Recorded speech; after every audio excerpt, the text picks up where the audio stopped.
Pilot Boys in the building. Let's go. Pilot Boys, we get on up. We gon' fly, boys, we getting up. You're listening to the Pilot Boys podcast, episode 38. There's so much to get to right now, V. There's a ton happening in the world. No guest this week. Let's jump right into news and notes and let's get to it. Let's get it. First, I think we should start with RIP to John Lewis. I don't even know how to describe him. I mean, he's a figure that literally was larger than life, symbolizes, he's just, was a living symbol, I guess you could say, of civil rights, of courage. Someone who has fought for the rights of all Americans in this country for decades, marched right next to Martin Luther King Jr., was giving speeches next to him at age 23, obviously has been a part of Congress for many years and has done many things to try to ensure that the Voting Rights Act gets upheld and a lot of other things, very progressive and unrelenting. So, to lose someone like that, especially in these times when, we need voices of strength and people with credibility and people with wisdom, it was just a tremendous, tremendous loss. Yeah, huge loss. I think more than anything, our politics lost an authentic voice, which is very important, right? He's one of those rare people who was a person first before he was a politician. And his track record shows that, right? Someone who actually fought for what we expect our politicians to fight for, and almost universally respected, I think, regardless of what your party is.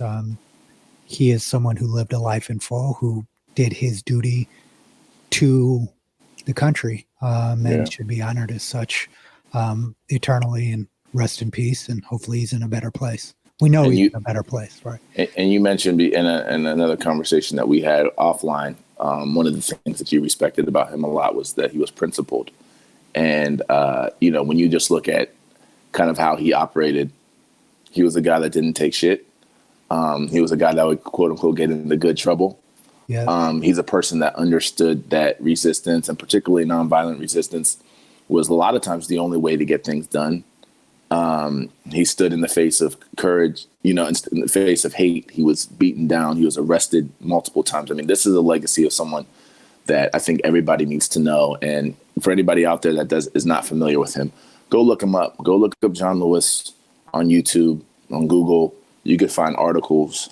You could find documentaries. You can find pieces that kind of detail his life. And I think it's very, very important that someone like that is remembered and written about appropriately in the history books. And as you said, RIP. And, like you said, we know he's in a better place. Long past due for them to rename the Edmund Pettus Bridge after him. Absolutely. Let's move into, let's move into the Nick Cannon situation. I mean, this situation is very interesting because, in the previous show, we talked about kind of when you're fighting for justice, that your fight in a lot of ways has to be universal. And when it's not, and I think it was in relation to Stephen Jackson, when it's not, it kind of undermines your movement and the other things that you're fighting for. The Nick Cannon situation, essentially in a nutshell, is, he released some very anti-Semitic comments on a podcast of his and caught a immediate backlash for it, was dropped by Viacom, essentially defended himself initially, but then came back and apologized, has actually reached out to a rabbi, Rabbi Abraham Cooper. They've actually had a conversation about this. He's apologized. So it's taken many kind of turns. And then intertwined in that, which is somewhat unrelated, one of his friends committed suicide. Then Nick actually posted suicidal thoughts in the midst of all of this thing kind of happening.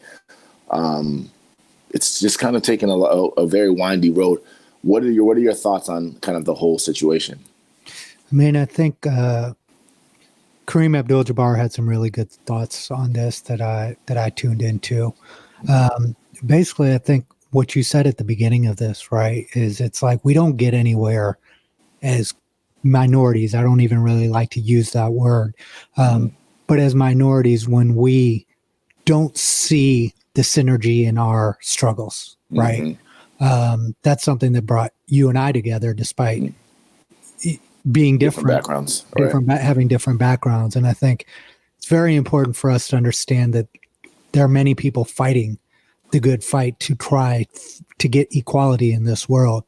And I think also for Nick Cannon in particular, he's someone we know as being very smart.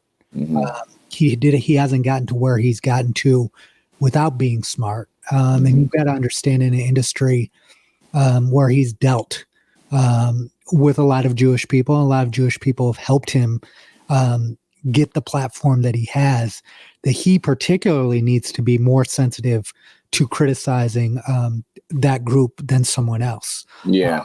Also, and that's something. You never bite the hand that feeds you. Well, I think,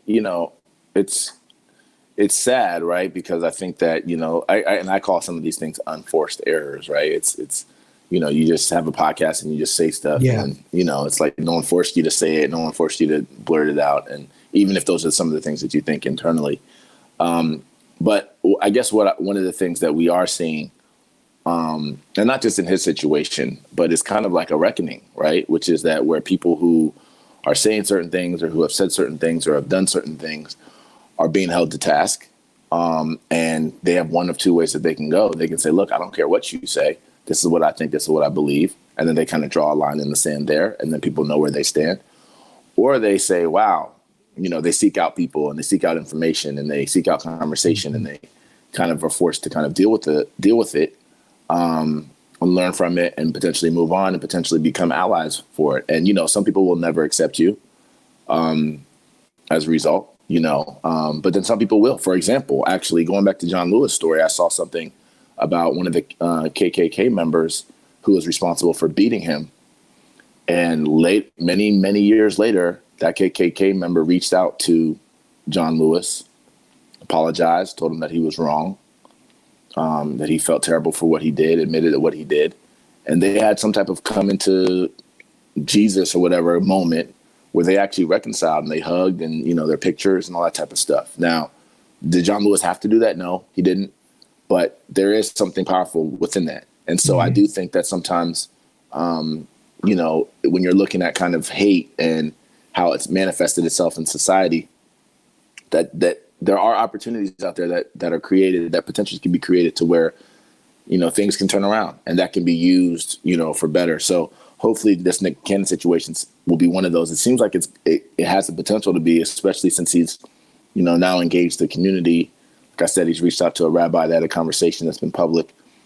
So we'll see where this thing heads. But I think there's always a lesson in all of these things. Yep. Let's move a little bit forward. I mean, we're going to stay on artists, but we're going to stay on, I guess, controversy. Kanye West, and, it's interesting talking about Kanye now. First of all, 20 years ago or 15 years ago, a conversation that you and I would have had about Kanye, almost nothing that we're going to talk about him about today would have been in that conversation. Yeah. I would say 15, 20 years ago, we just looked at him as kind of a musical phenom, an excellent producer, someone who helped the careers of many artists. And then obviously was the dope artist himself. Since his mother passed away, things feel like things started to deteriorate a little bit.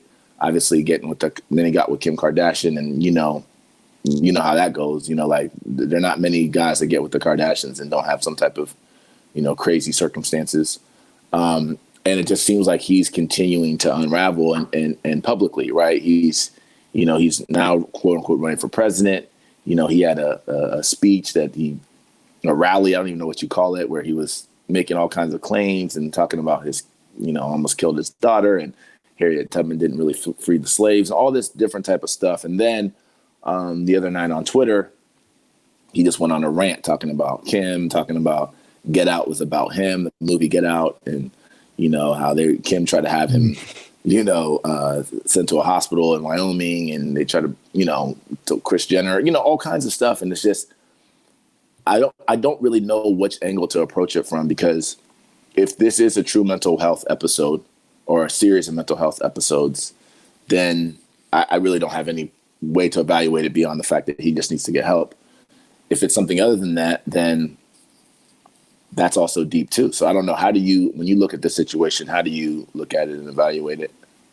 I mean, this Kanye story and the Kardashian story is something we talk about a lot, right? Mm-hmm. What is the price you are willing to pay to become rich or become wealthy or to get to whatever status that you want, right? Mm-hmm. I don't know so much about Kanye's mental health issues. If he says he has them, right? And through his experiences, he probably has them. But if you look at his career, the problem that I have with sometimes being sympathetic to Kanye is because I do feel like there are a lot of books written about media manipulation and strategy, specifically saying outlandish things that no one would think anyone would say Mm-hmm. to generate complete attention around yourself. Mm-hmm. Right. One of my favorite authors, Ryan Holiday, wrote a book called Trust Me, I'm Lying. Right. Mm-hmm. I don't know what comes out of Kanye's mouth, if it's true or if he's saying it specifically.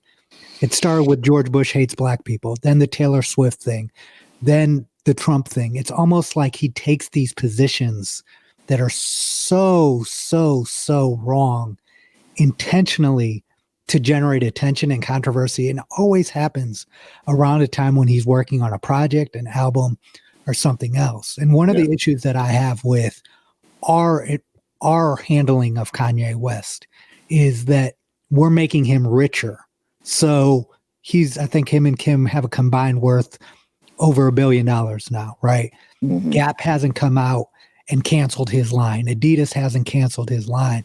So there should be some consequences. If he's never going to face any consequences for what he's doing and the things that he cares about, right? Yeah. Then he's going to only continue to do this. And I don't think he really cares about the damage that he does. Like that statement that he made about Harriet Tubman, that is calculated. You don't just randomly say something like that. It was like, it was so provocative and so unnecessary. And he knew the result and what happens every time he does it. You and I are talking about it now. The world stops. We're talking about Kanye West. Yeah. It's a reflection on our society more than anything that we give this type of bullshit so much power. Well, and you know, I've heard people mention this in this context, in other contexts. It's like a train wreck, right? It's like you want to turn away, but you kind of have to watch. And I think though, but I do think that this does bring up a bigger point about mental health, right? And we'll have somebody on here to talk about mental health, and hopefully in the coming weeks, a clinical psychologist to help us break some of these issues down, because I think the average person, lay person who hasn't studied these things doesn't necessarily know how to evaluate it, doesn't know what to look for. They're all different types of diagnoses. All mental health issues are not necessarily the same. And, you know, maybe it's related to narcissism. Maybe it's related to, that's more than likely. You know, that's what some people, a lot of people think it's that, but maybe it is some type of episode. But then, like you said, you're skeptical because he's about to release an album, and then he has this new thing with Gap, and then all of a sudden, you know, there's all this attention around him. And honestly, in the entertainment industry, you know, the people trade off of attention. A lot of times the attention is what generates your money. So, you know, some people actually fall in love with it and figure out they just got to get it at all costs. So I don't know what the full scenario is there. Me personally, I've kind of checked out, honestly, of the whole Kanye thing. I'm not interested in his music. I'm not interested in his clothes. I'm not interested in anything that he puts out. If it is a mental health thing, I do hope that he gets help, just like I hope anybody that has mental health issues gets help. It's sad if that is what it is. It's sad to see it play out like this in public. Yeah. If it's a hustle and it's just part of a strategy that he knows what he's doing and he's just doing this because it generates attention, then that's also sad too. But I think for me, either way, I've checked out and I pray for him and I moved on. That's it. Yeah. I can't deal with it. His net worth has increased, but what price has he paid in his soul, right? And that's a question we all have to ask. And, you know, it's also a reflection on us more than anything else, because a lot of the reason that these people have their platforms is because we continue to tune in and enjoy it. So we have to ask ourselves and look in the mirror as well and what we prioritize and what we value. Yeah. And to be honest, I've actually, you know, I've muted certain words on Twitter, and he was one of the words that I muted a while ago, you know, because I just didn't want to see it anymore. Same with Kardashian, all that stuff. I'm just not into it. So But speaking of mental health, Tamar Braxton, she had an episode this week, it appears, was hospitalized. What's your take there? Again, it's sad. It's always sad, and this is the thing, that some people are talking about this on Twitter too. It's like it's always sad, whether it's a celebrity or the person at the local, bodega or whatever. It's sad, but I guess when it's a celebrity, someone it generates more attention. So what are your thoughts there? Any thoughts? I mean, she's obviously had some issues and challenges in her life. Celebrity isn't easy for anyone. It's not normal, right? To be a celebrity, it's not normal. It comes with a lot, of pressure. It comes with financial challenges. It comes with having to try to stay relevant. Obviously, the pandemic and everything that's going on doesn't help anyone with mental issues. Right. Again, I think what we do as a culture now is anytime something like this happens, we want to turn it into a meme or joke about certain things. But the truth is that these people are human beings. They've got challenges, and it would be a great society if we would just leave these people alone to deal with it and see how we could help them versus point our fingers and look at and going back to kind of the last conversation, these are kind of, I guess we can lump them together, and as far as just like the potential for mental health and what that means. And I think as a society, when we talk about education, for example, in schools, and one of the things that we always mention, first of all, the history that we know that we all have not been taught. But we also mention things on like financial literacy and budgeting and stock market and entrepreneurship, things that aren't taught in school. The other things that aren't taught in school are things that are related to your laws and to laws and your rights, right? I think we should be taught those type of things generally. Obviously, you don't have to go to law school. And I think the other thing is that, we also should be taught about mental health and health issues and how we can identify or how we should treat them or how we should react to them. Or what do we see if we have a friend or a family member that has these type of things? How do we spot certain things? How do we know the difference between, obviously there are going to be advanced, curriculum for that type of thing, but there should be a basic level. And I think the average person doesn't really know how to spot it, how to deal with it. Everyone just says, okay, put them in the mental hospital or get the medicine or whatever. But I don't think we're equipped as a society that well to deal with these issues. And it's unfortunate, Yeah. And oftentimes what we do, when they do get help, we give them some meds and tell them that that's it. But really it seems like counseling and help is, and having good relationships is critical to mental health. Yeah. So, and speaking of kind of the celebrity thing, and another kind of crazy story is the Megan Thee Stallion and Tory Lanez story. And this story to me is really deep, honestly. I mean, first of all, I guess no matter who the people are that are involved, it would be kind of a crazy story. But because they're both kind of celebrities who are really kind of both at the top of their game, this story is very interesting. They were in LA together, essentially. And the first story came out that, Megan had cut her foot on glass. And then she clarified. She actually was the one that came out and clarified and said that, no, she was actually shot intentionally with the person did it intentionally to hurt her.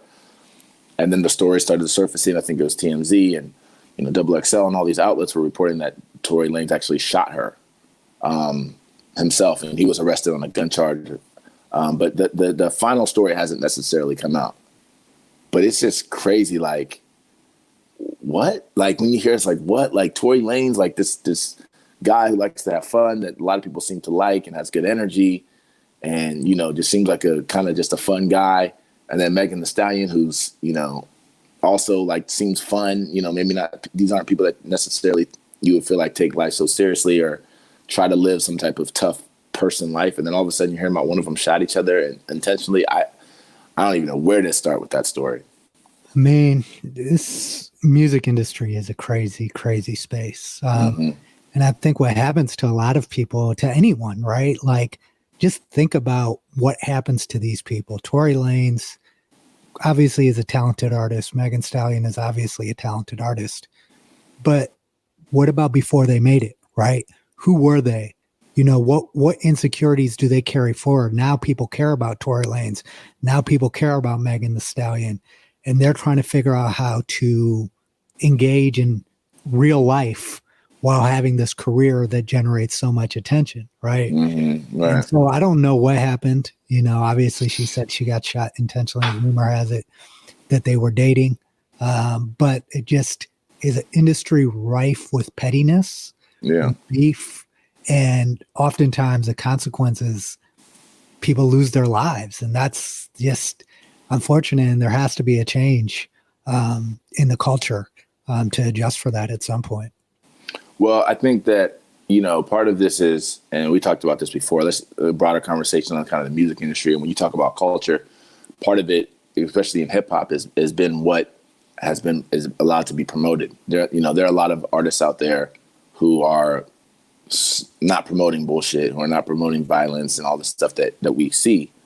But for some reason, the industry, and, maybe, and this kind of relates to a point you made earlier, the industry kind of promotes these crazy, just bullshit all the time. And part of it might just be, like you said, a reflection of society and what society consumes. Because theoretically, if society was not consuming it, then there would be no value in promoting it financially, right?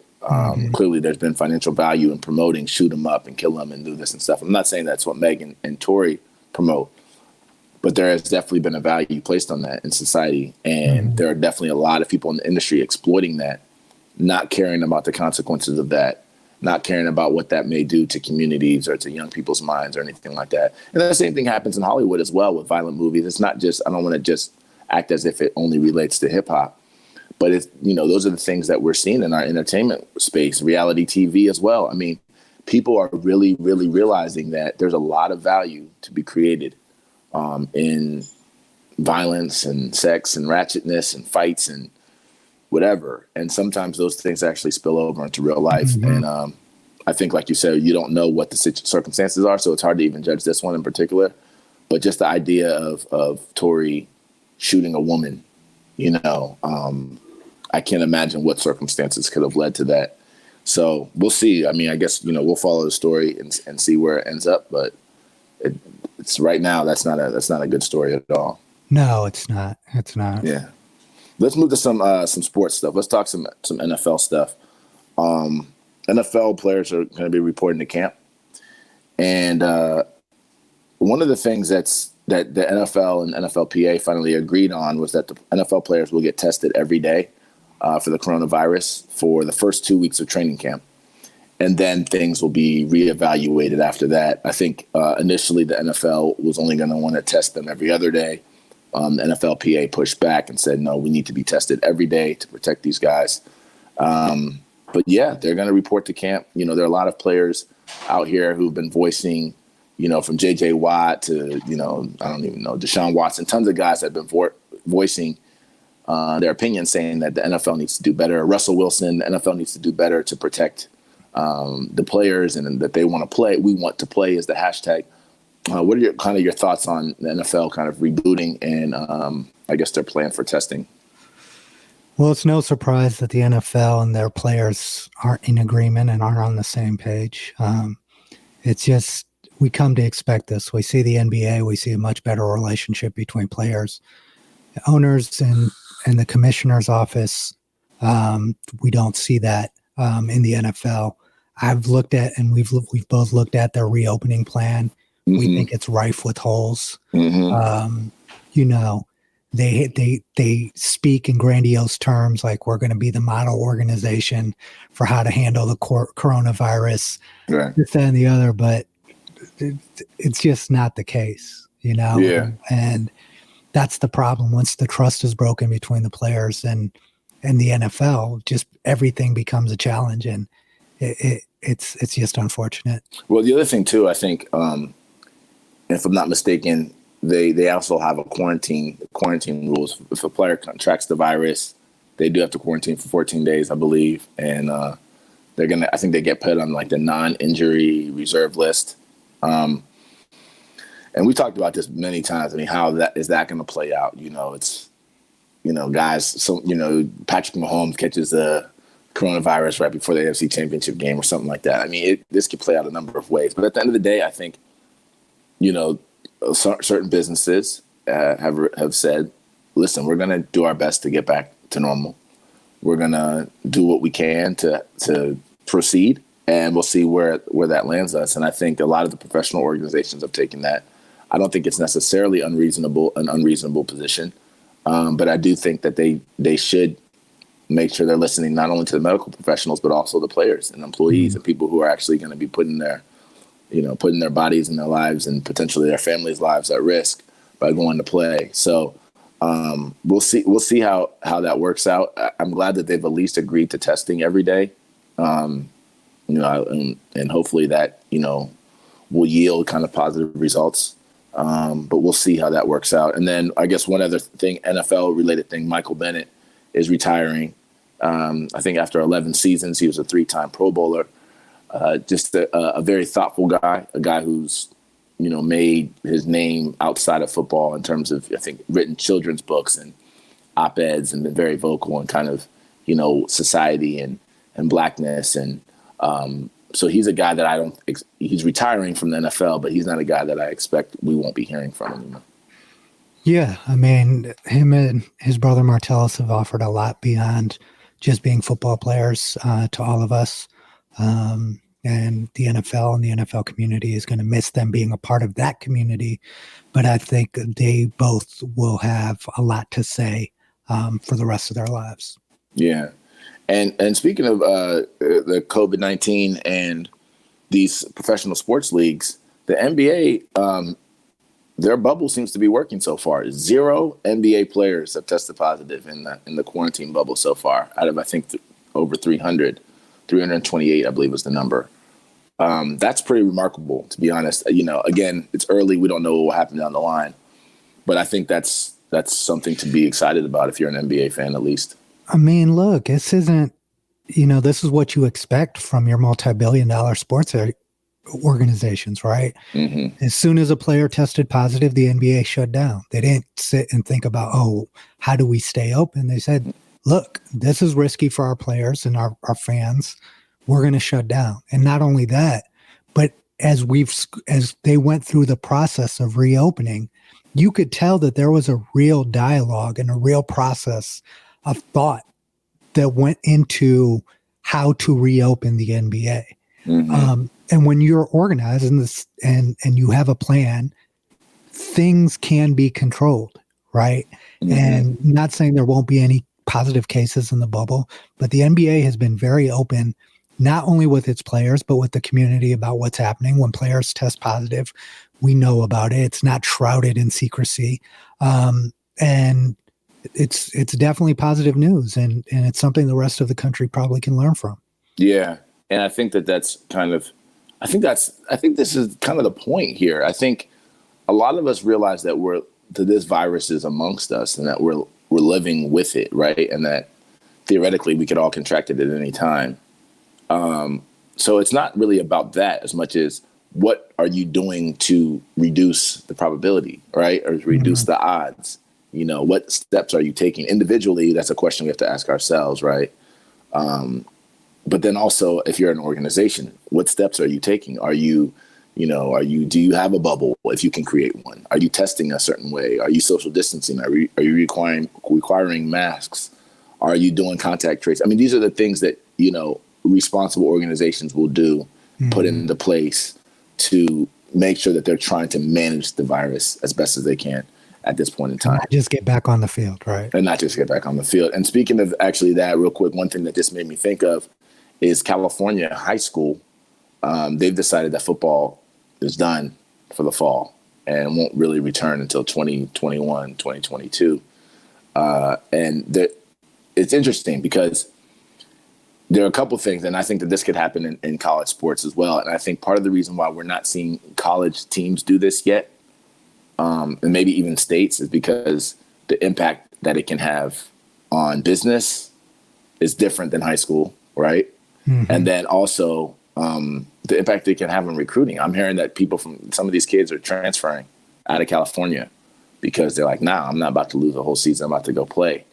And that just is an example of some of the fallout that's happening from this with sports, especially as it trickles down to, non-professional entities. Yeah, I mean, a lot of people there's a price to pay during a pandemic, and a lot of us are paying different prices. And unfortunately for athletes, this situation, especially amateur athletes who are looking to make a name for themselves, this creates a particularly tricky situation. If you're in your last year of eligibility in college, or you're a junior or senior in high school, you're trying to make an impression, and every year matters, right?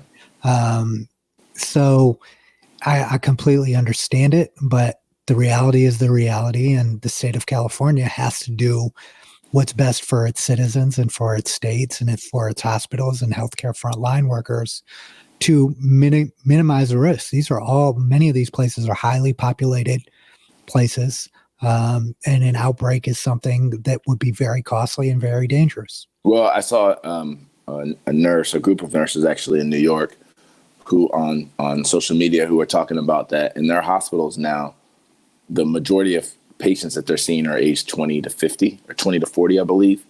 And that one of the things that kind of goes unreported is, people report deaths and recovery, and maybe hospitalizations, obviously. Yeah. But they don't report the people who are dealing with issues beyond that, people who are suffering at home, people who are having issues breathing, lung issues, the potential long-term effects. It's not just like, oh, you either die or you're recovered. It's like people who are being counted as recovered aren't recovered, and that this is actually starting to affect a younger population as well. There was even a story, which I don't know, reported by a lot of outlets. Who knows, what's true, I guess, but it was reputable outlets that reported like 85 babies that tested positive for it. Yeah. So we're starting to see it. Particularly the younger populations, we're seeing that, particularly because things have opened back up and people have been out.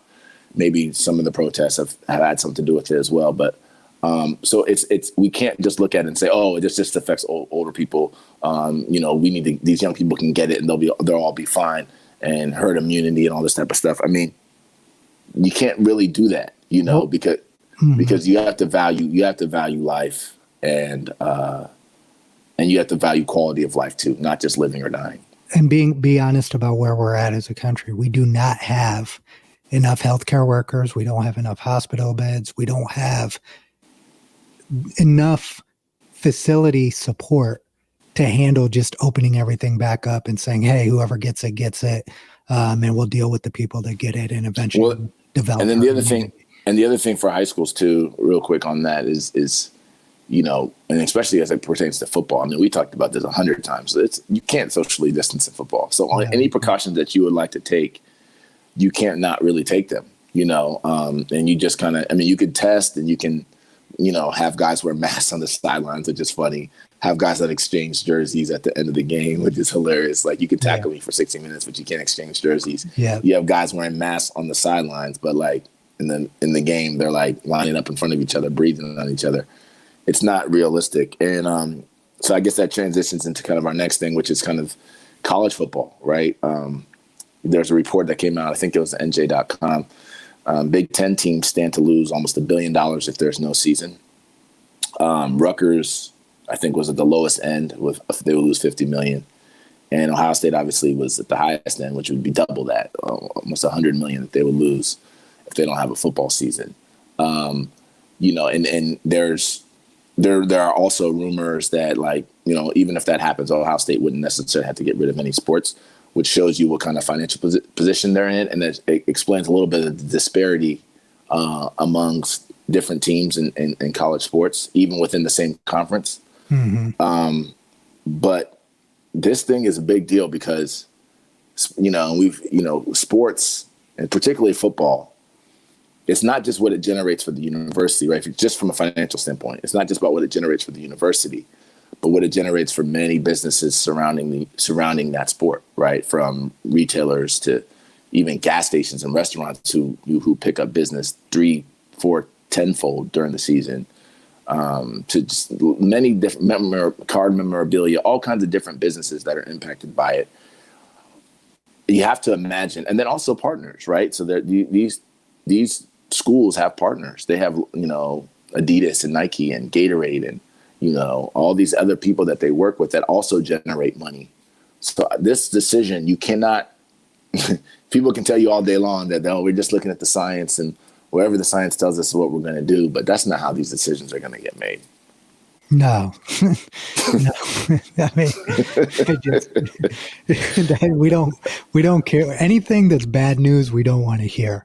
And that's part of the problem when you marry for-profit capitalism as being the centerpiece of your country, and not putting into consideration everything else. The problem here is that we are so dependent on the money. Mm-hmm. So many different people are so dependent, from, like you said, the small business owner all the way up to Ohio State University, need money to function, right? Yeah. You need money to continue to grow. And also, once you get to a certain size, it's expensive, right? Yeah. It's not a cheap, running all the sports at a university like Ohio State is not a cheap endeavor. Right. You're constantly looking for new fundraising, constantly looking for new sponsors. So when something like this happens, you are impacted. But I do think the valuable lesson to take away from this is that we face many challenges in the world, just like this pandemic. And you have to adjust. There's going to be a loss, right?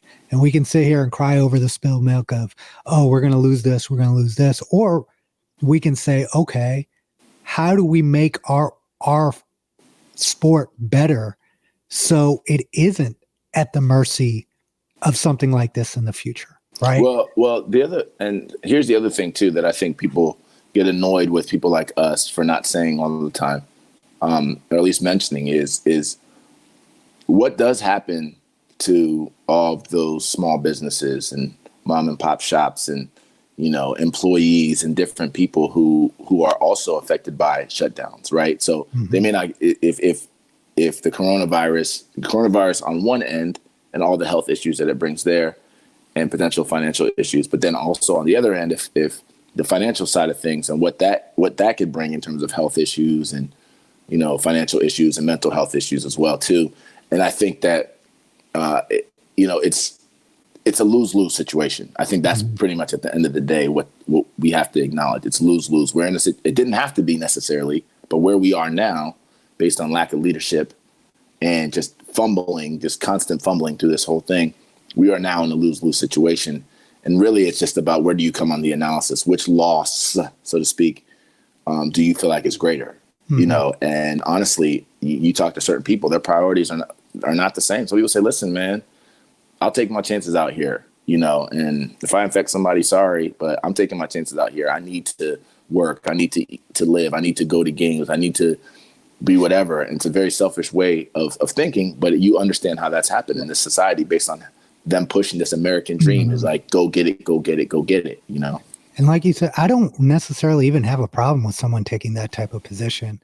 It's when that person becomes so delusional that they try to justify that position with some science or something else that's not supporting their position, right? We have so many people in America who are looking for data to support their position versus in a pandemic, we need to be looking for what's the objective truth here. And that's where I think we're being exposed as Americans is that any popular opinion has support, has data that supports it, but that's all about what are people looking for, right? Yeah.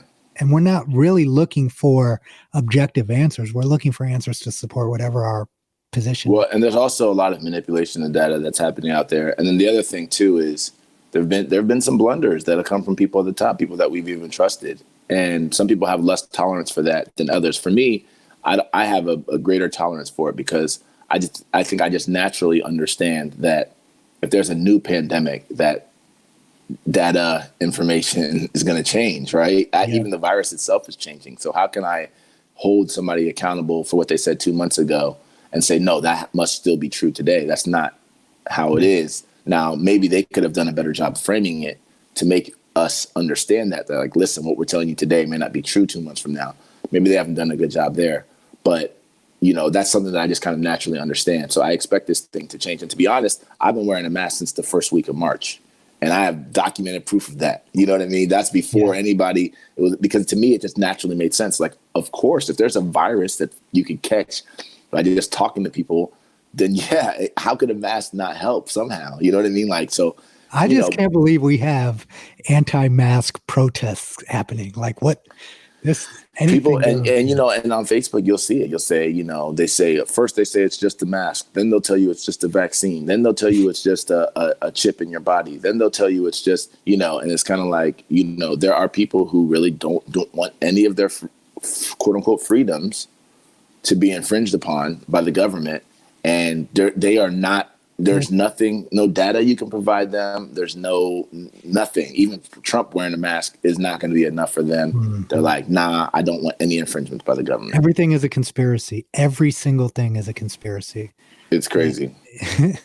Let's talk real quick though, as we were talking about the Big Ten. I do want to talk substantively, and not substantively, but just let's play out a couple scenarios with Ohio State football. Ohio State, for example, obviously we have some stars that are supposed to be returning to this year who, you know, one of them is Shaun Wade, who could have already gone pro, right? Then you obviously have Justin Fields. What does it look like, man, if Ohio State doesn't have a season this year? What does that do? What does that mean? I mean, I guess it means what it means. And maybe I'm answering my own question, which is that it means that Justin Fields is gone. We'll never see him play in Ohio State again. Mm-hmm. Shaun Wade and guys like that are gone. Wyatt Davis, these guys are gone. Like, I think that's kind of crazy to see that's a possibility that can happen as well. Yeah. Again, there's collateral damage for a global pandemic, and it might be that it's unfortunate for those guys specifically. But I think Justin Fields and Shaun Wade, I think objectively are first-round draft picks.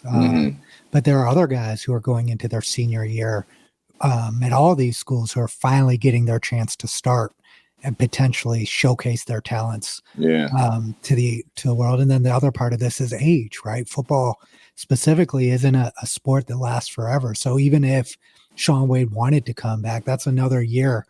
He's going to go into the NFL when he's 23 years old, 24. Right. Like, those are decisions that he can't make for himself. So yes, it's going to be case. And that's also interesting too, because, you know, like the other interesting thing in this is like, and we talked about this just a little bit ago about with the high school with regard to California high schools, but there are going to be some conferences or some states essentially that play and some that don't. And there are going to be some that start and potentially stop while others continue. This is going to be a shit show. I mean, I don't know what people are expecting, and I'm not trying to be the bearer of bad news. And I think that sometimes when you say your honest opinion and, you know, based on your objective analysis, that people think you're being the bearer of bad news. But if you know us, then you know that we love football. So there's no reason why we would want these things to be true. Yeah.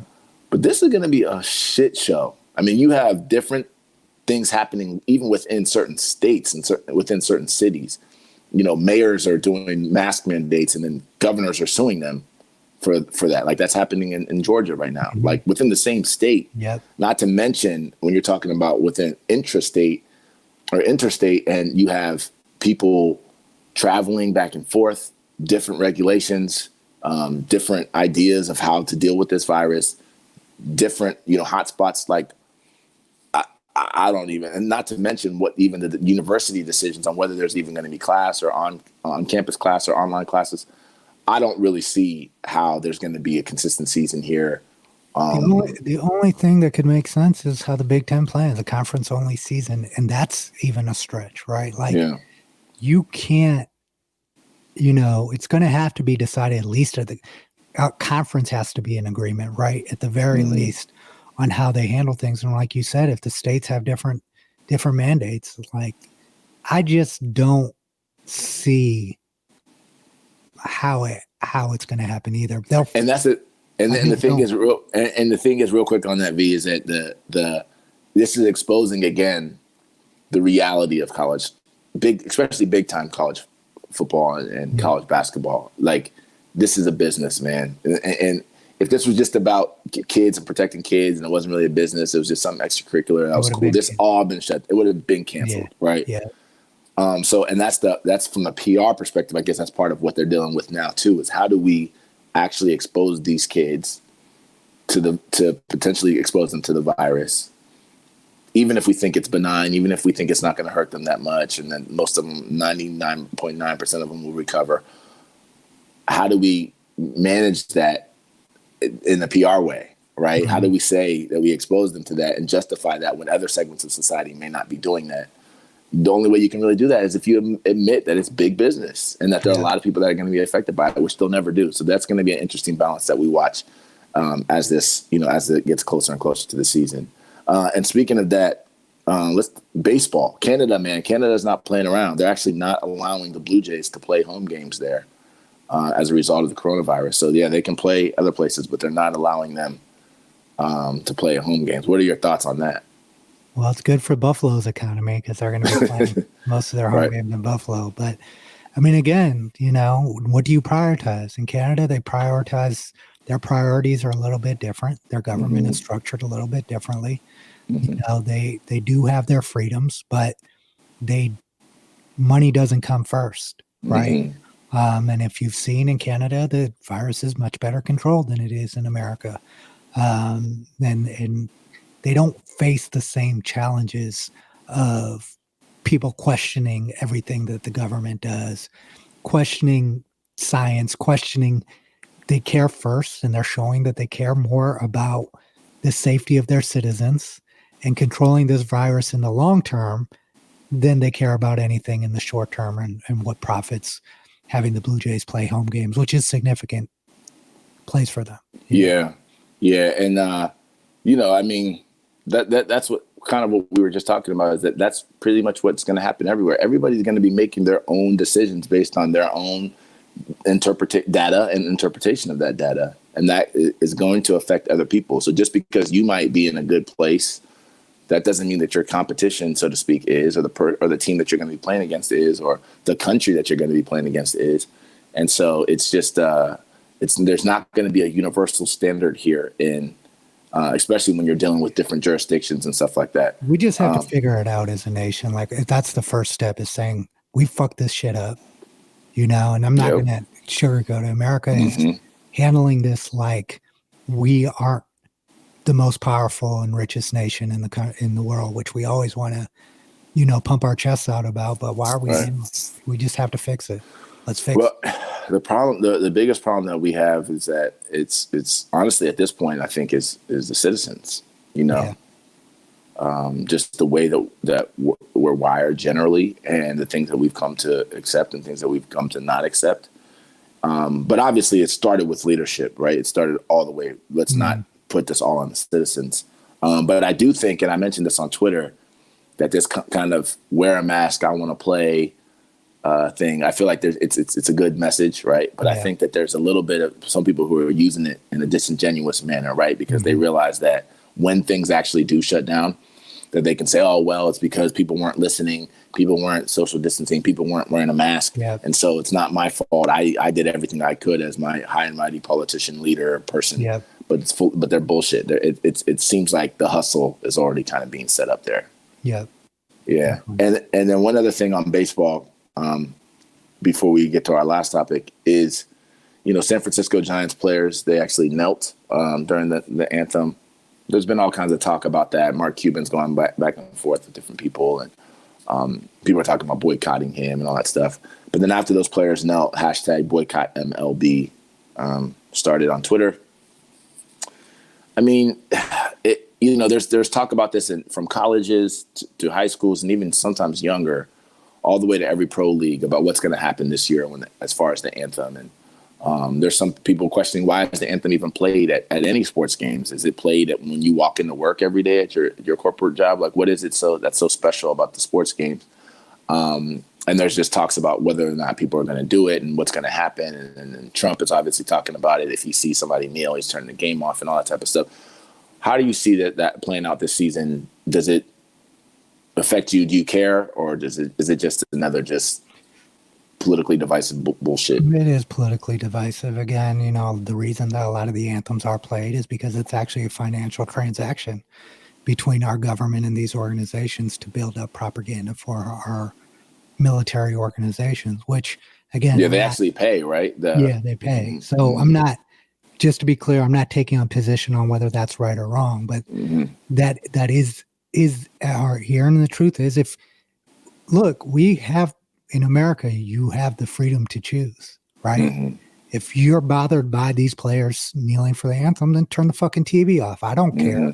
Right. They shouldn't care, right? We got to stop worrying about these people from the sidelines always coming up and saying, "Oh, that's un-American." If it's un-American to them, and we always say that people who hold these type of views in America are part of the minority, then why do we give them so much power? Let them turn off the TV and do whatever the hell else they want to do with their time. You know, let's not address them every time they come up and they want to boycott something. You know that that's not the sentiment, the general sentiment of the population in the country anymore. Yeah, I mean, and I think to the extent that it is, even in some people, they've been kind of silenced by it, or just, you know, they've just learned to not have that be their, their dominating thought. The NBA has been very clear on this. I mean, I think they're even painting Black Lives Matter on the courts. You know, like they're not playing around with that. They're being unequivocal rather with where they stand.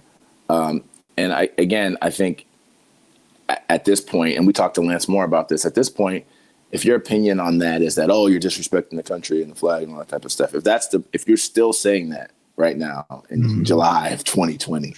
Then that's just willful. That's you choose to kind of believe that, regardless of people have explained it 7 different types of ways. Many people all across the country from all different walks of life have articulated it very well. If that's what you want to believe, that's just what you want to believe. And I think in a lot of ways, this is just another example of where we are in this country. You know, people believe this or they believe that, and that's just you always say divided states of America. That is kind of where we are. And these things that shouldn't have this level of importance do. And people are very emotional about it. And you can't really talk to them one way or the other. So I think it's going to, I think that we'll see an uptick in different things happening, like little fights happening in the stands, obviously fights on social media, maybe Congress people and people calling for fights on social media. Definitely fights on social media. Right. But then corporations not supporting stuff, or people, Congress people or politicians calling for boycotts. We're going to see more of that this year. And just like we've seen the fights in the stores over the masks and stuff like that. Like you would think it's okay, if I wear a mask or I don't wear a mask, those people stay away from each other, but they're not. They're actually on a collision course in a lot of circumstances. Yeah, how disingenuous our leaders or political leaders are is a big part of the reason that this continues to be a problem. Like, you are supposed to be educated enough to understand nuance and understand an issue from all sides, right? That's what you're an elected official for. You're not supposed to come out and take such a hardline position on these type of things, because at the end of the day, if an NFL player from the Houston Texans is kneeling or speaking out, that's a taxpayer that you're responsible to as well, right? Right. As an elected official. So it's just unfortunate how these things are handled. Well, the other thing too is that this the last thing on is that certain people are obviously politicizing this thing, like using it like Trump knows what he's doing when he tweets about this type of stuff. He knows he knows who he's calling or dog whistling or whatever. Like, he knows what he's doing. Yeah. And the reason why, and he knows that it actually energizes certain parts of his base. Does he really care about it? I mean, we've seen videos of him doing different stuff during the anthem, so I doubt it, I don't think he served, did he? Right. Yes, exactly. So people are definitely politicizing it. And, it is what it is. I guess the last thing on that, which is actually a pretty good segue, to be honest, is John Kasich. And the reason why I think he's important, particularly for us, is because we're from Ohio, right? And he was the former governor, and he came out recently essentially saying that he will speak at the Democratic National Convention, I believe, and he will actually endorse Joe Biden over Trump, even though he's a Republican. What are your thoughts on that? Well, I am a big fan of John Kasich. I don't like everything that he stands for. Obviously, he is a Republican. But what I like about him is it goes back to he's a reasonable human being, right? Mm-hmm. And you can have a reasonable conversation. He can have a reasonable conversation with a Democrat. He can have a reasonable conversation with a Republican. And if we had more elected officials like that, I think that this country, we emphasize so much on personality and how much charisma a person has. Mm-hmm. But John Kasich is an example of the type of person you want, someone who looks at the landscape and says, you know what? I don't care what party I am. What I'm seeing happening to the country crosses party lines. And and I'm an advocate for that, not just in this scenario because he's anti-Trump, but in any scenario, you need to have people on the other side who can look at themselves in the mirror and look at where they're at and say, this isn't what our party's about. This isn't what I'm about. And I can't support it anymore. Yeah. And it's interesting because, we all know that Joe Biden is a flawed candidate, right? So no one's sitting here acting like he's like the greatest thing to come.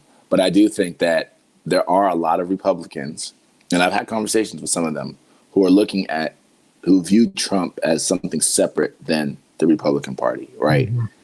And one of the things that I think is important to pay attention to as we start to get closer to the election, and particularly after the election, if, let's say, Trump loses, is all these Republicans that start distancing themselves from him, right? Yep. Because if he loses, the way history is not going to be favorable to him, the way history is written, and anyone that was connected to him, it's going to go down. It's going to be bad, like disgraceful, disgraced, impeached, all these things, and no one's going to want to be associated with that. So back to Kasich, I think it's like you said, I don't agree with him on a lot of things, and I think he's been bad on certain things. Yes, particularly bad on certain things. But one thing that I can respect is him saying, listen, I don't support this at all. This is not what I want for my party. I'm not going to be on record supporting this. When I was running for president, I didn't support it, and I'm not going to support it now. Not one of these scenarios where I was bashing him, while I was running for president, and all of a sudden I start kissing his ass again, like all these Rubios and all these people, right? Yeah. So that's where I can I respect what it is that he's doing. And it takes a lot of courage because there are a lot of Republicans right now who I know in their homes are like, man, Trump is a disaster. He's a disaster for our party, for what we stand for. But this is kind of the ship that I'm on right now, so I'm going to keep riding it. But that they don't really believe in the same things that he necessarily professes to believe in.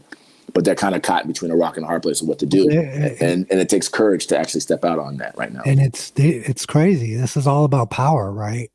They don't want to lose the power that comes with having Trump as the president for themselves. Yep. And so we're seeing like how much power corrupts, right? It makes you look the other way on everything else. So long as I'm getting what I want out of this, we can just let this guy keep going. We'll keep supporting it. But what people don't realize, and I think we're starting to see now, is that there is a domino effect of having somebody who is so unpredictable at the highest position of power in the country. And we're also starting to understand that the checks on power that we thought there was on the presidency, there's a lot that they can get around, you know? Exactly. And I think that's part of what some people do like about him, the people that like him, is that he just does whatever. Yep. But I do think that there is, and Kasich is representative of this, is there's a growing population of people even within that party that have to decide where do they stand. It's not, I'm not a Republican anymore. It's that I'm not part of this Trump Republicanism, right? What's happening to our government with this guy in office, right? Right, exactly. So I think, as we get closer to the election, I think that's something to keep an eye on is, how do those things start to play out? I mean, you have the Lincoln Project, you have other Republicans coming out doing stuff. So it's interesting that Kasich is one of the big first kind of dominoes, I guess you could say, to fall. And he's a former Ohio governor, so he's obviously worth talking about for us. But we'll see how that plays out. And, there's a lot there's a lot to see. 2020, we're 7 months in, and there's a lot of stuff left to see how it's going to play out by the end of this year. So we are definitely going to be on top of it. And we're going to obviously try to stay safe and keep bringing you guys good content.